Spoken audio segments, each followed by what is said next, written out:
সরকারের ভেতরে বিভিন্ন ব্যক্তি বিভিন্ন রকম কথা বলছেন জনগণের অধিকার ফিরিয়ে দেবার ক্ষেত্রে।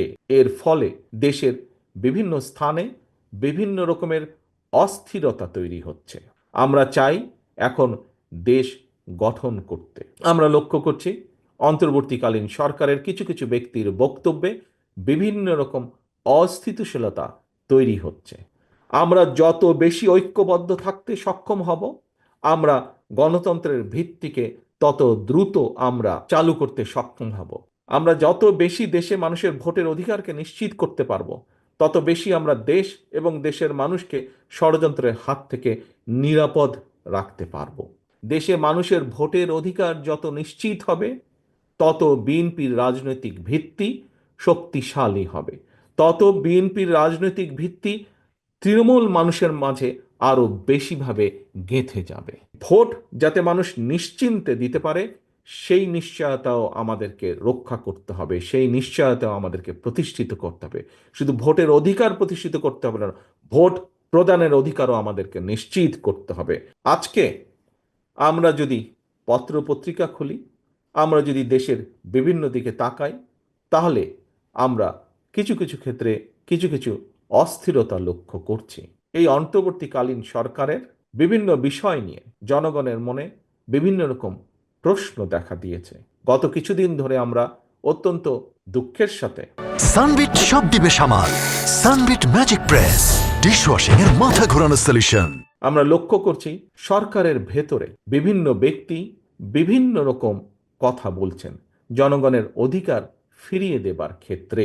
এর ফলে দেশের বিভিন্ন স্থানে বিভিন্ন রকমের অস্থিরতা তৈরি হচ্ছে। আমরা চাই এখন দেশ গঠন করতে। আমরা চাই দেশে স্থিতিশীলতা নিয়ে আসতে। আমরা লক্ষ্য করছি অন্তর্বর্তীকালীন সরকারের কিছু কিছু ব্যক্তির বক্তব্যে বিভিন্ন রকম অস্থিতিশীলতা তৈরি হচ্ছে। এই সরকারকে আমরা সহযোগিতা করতে চাই, কারণ আমরা চাই এই সরকার যত স্মুথলি, যত সুন্দরভাবে এই সরকার একটি নিরপেক্ষ নির্বাচন অনুষ্ঠিত করতে পারবে, আগামী দিনে গণতান্ত্রিক যাত্রা তত স্মুথ হবে এই দেশের জন্য, এই দেশের মানুষের জন্য। মতপার্থক্যকে কোনোভাবেই আমরা বিভেদে রূপান্তরিত হতে দিতে চাই না।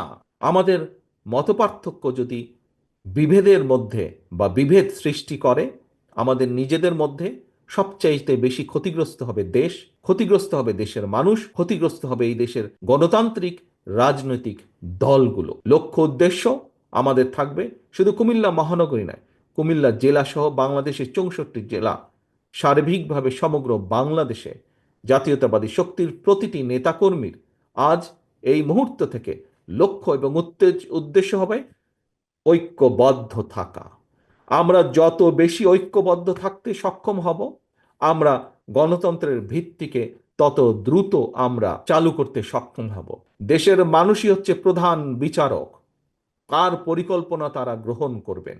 এই দেশের মালিক বাংলাদেশের জনগণ, কাজে বাংলাদেশের জনগণই সিদ্ধান্ত নিবে কাদের পরিকল্পনাকে তারা সমর্থন দিবে।